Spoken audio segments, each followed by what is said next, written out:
नमस्कार मित्रांनो, पवित्र portal 2022 tab TAIT 2022 exam phase 2 दुसरा टप्पा या संबंधित दिनांक 28 एप्रिल 2025 रोजी महाराष्ट्र राज्यातील शिक्षक पदभरती संबंधित ऑफिशियल वेबसाईट mahateacherrecruitment.org.in मधील पवित्र पोर्टल 2022 टॅबमधील न्यूज बुलेटिनमध्ये 28 एप्रिल 2025 रोजी नवीन सूचनापत्रक प्रसिद्ध करण्यात आलेले आहे। त्याच्यातील माहिती आपण पाहू। उमेदवारांसाठी प्राधान्यक्रमाबाबत सर्वसाधारण सूचना दिनांक 24 एप्रिल 2025च्या सूचनापत्रकाप्रमाणे प्रिफरन्स जनरेशन आणि लॉक करण्याची प्रोसेस जी आहे ऑलरेडी सुरू झालेली आहे। तर त्या संबंधित अनेकांना काही अडचणी येत आहेत, तर त्या बाबतीत आपल्या आयुक्त महोदयांनी विविध अडचणीवरील खुलासा यामध्ये करण्यात आलेला आहे। उमेदवारांसाठी प्राधान्यक्रमाबाबत सर्वसाधारण सूचना म्हणजे प्रिफरन्स जनरेशनविषयी सर्वसाधारण सूचना याच्यामध्ये दिलेल्या आहेत। TAIT 2022 दुसरा टप्पा फेज 2 संबंधित आहे। 2022ची जी एक्झाम होती जी 23ला झाली होती, त्याच्यातील फेज 2 जी निवड होणार आहे त्याच्या संबंधित ही नोटिफिकेशन आहे। विषय काय याचा?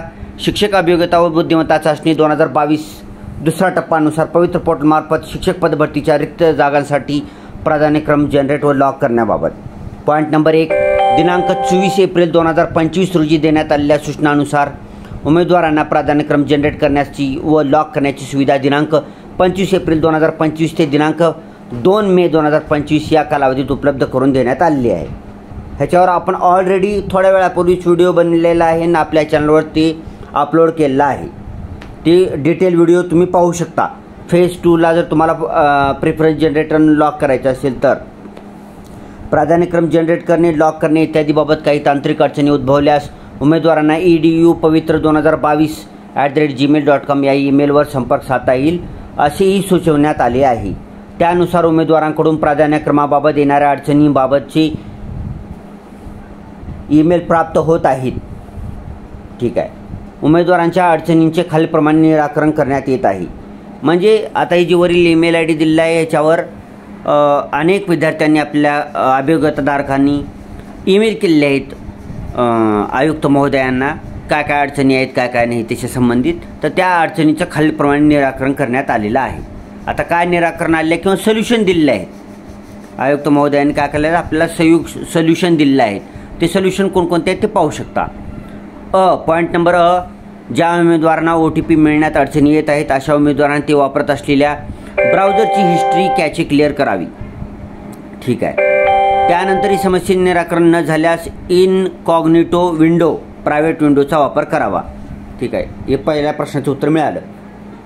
पॉईंट पवित्र पोर्टलवर प्रसिद्ध झालेल्या जाहिरातीमध्ये रिक्त असलेले पद इयत्तांचा गट उदाहरणार्थ इयत्ता 1 ते 5वी 6वी ते 8वी 9वी ते 10वी 11वी ते 12वी व DED कॉलेज शिक्षक, अध्यापनाचे विषय, अध्यापनाचे माध्यम, आरक्षण, समांतर आरक्षणासह इत्यादी बाबी एकत्रितपणे विचारात घेऊन उमेदवारांना प्राधान्यक्रम जनरेट होत आहेत। उमेदवारांनी पवित्र पोर्टलच्या होम पेजवरील डाउनलोड मेनू अंतर्गत प्रसिद्ध करण्यात आलेल्या जाहिरातींचे अवलोकन करावे।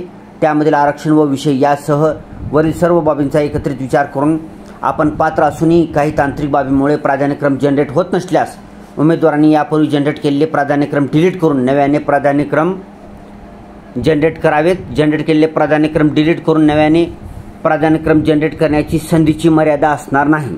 ठीक आहे। दुसऱ्या प्रश्नाचं उत्तर मिळालं। आता यानंतरही प्राधान्यक्रम जनरेट करणे, लॉक करणे इत्यादीबाबत काही तांत्रिक अडचणी उद्भवल्यास उमेदवारांना आपला TAIT ID, नाव, जात, वर्ग, जात संवर्ग, जन्मदिनांक तसेच समस्या येत असलेल्या जाहिरातीचा तपशील नमूद करून edu-pavitra2022@gmail.com या ईमेलवर संपर्क साधता येईल। ठीक आहे। तिन्ही प्रश्नाची उत्तरं त्यांनी दिल्यात। मुख्यतः 2च प्रश्नाची उत्तरे आहेत। तिसरा प्रश्न काय आहे की काही अडचण असली की तुमचं जी डिटेल्स आहेत ती ईमेलद्वारे आपल्या आयुक्त कार्यालयाला कळवायचं आहे। ठीक आहे। Thanks for watching. Vande Mataram.